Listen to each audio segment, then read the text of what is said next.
Oswald here, 28th September 2023, about 6:40 p.m. now, 5:40 I should say. And we're just gonna, this is the second part of the video on King Oswald's well here in Oswestry.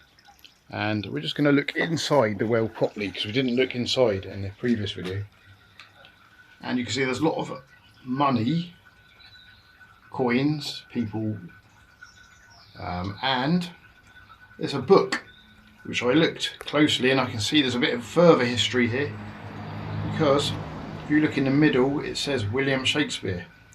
So I believe that book is a history book that some pupil at a school visiting this site has dropped their book in by accident when peering over through these bars, and they were unable to retrieve the book. So there's a bit of extra history there to this well where someone lost their book.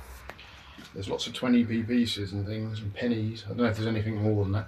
A lot of them though. And what else? Yes, this water has healing properties because they decided to turn King Oswald into a saint. He was a man of God, as I said earlier. He became a Christian in Iona in Scotland, the Isle of Iona, which is just near the Isle of Mull.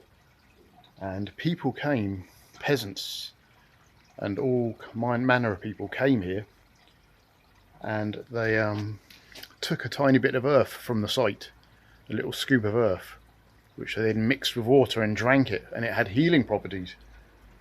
And also some of the relics of Oswald stayed preserved because Oswald was a very generous character. He was having a banquet once, and some poor people turned up at his banquet, a king's banquet, and he gave up his own meal to the poor.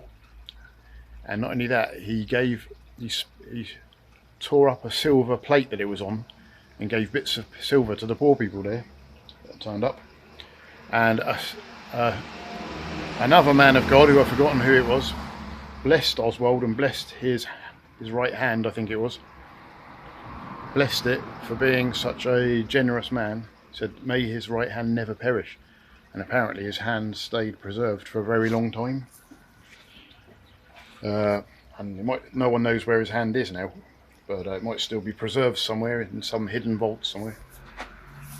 So that's just the second part of the history of King Oswald in the 600s AD, Anno Domini, after Christ.